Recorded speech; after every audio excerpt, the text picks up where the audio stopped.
हांव दशरथ बिचोलकर सरपंच कोलवाळ पंचायतीचो. काल मध्यरातीन 3 कसो हांगा एक स्क्रॅपाक उजो लागलो.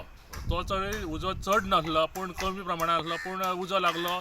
पूण हांव म्हणटा कितें, हो जो उजो लागप ह्या स्क्रॅपान कोलवाळेन हो चालूच आसा. हेज्या पयलीं आनी एका स्क्रॅपाक लागलो, तेतून एक मनीस आपलो जीव जीव गेल्लो. आयज हो दुसरो इन्सिडंट जाल्लो. आयज हांव हांगा येवन जेन्ना इन्स्पेक्शन केलां तेन्ना कळ्ळें की तेणी जे पेपर दवरले ते पेपरांक राती उजो लागलो आनी पालयलो. हो जो स्क्रॅप अड्डो हो फरियाज खान हेजो आहा. तरी हांव एकूच सांगूंक सोदतां सरकाराकूय, हेच्या पयलीं जेन्ना उजो लागलेलो सगळ्या डिपार्टमेंटांनी तेजेर एक्शन घेतलेली. जो डेप्युटी कलेक्टरान एक्शन घेतलेली.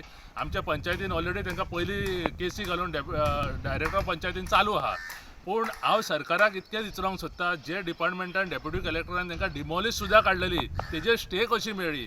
आनी हे जे पळोवंक वयचे जाल्यार हाय टेन्शनाच्या पोंदाक आहात. आमी पावर ग्रेड कॉर्पोरेशन तशेंच इलेक्ट्रिसिटी डिपार्टमेंटाक ऑलरेडी लेटर केलेले की हांकां तुमी काडा, हेजेर एक्शन घेया म्हणून सांगलेलें. पूण हेजेर एक्शन कांयच जाल्लें ना. हांव इतलेंच सांगूंक सोदतां, हे जे पयलींचे सुद्दां थोडे स्क्रॅप अड्डे आहात, ह्या स्क्रॅप अड्ड्यांची टोटल लायट आनी नळ सुद्दां डिस्कनेक्ट केल्लो आसलो. पूण थोड्या दिसांनी हांकां लायट आनी नळ सगळो दिल्लो आहा. पूण हेतूर आमचे पंचायत एनओसी ना, कांयच ना, हांकां ना. पूण हांव इतलेंच सांगूंक सोदतां की सरकाराकूय आनी लोकांकूय, लोक कितें करता, कितें जालें काय पंचायत जबाबदार सगळे काडटा आनी पंचायतीचेरूच घालता.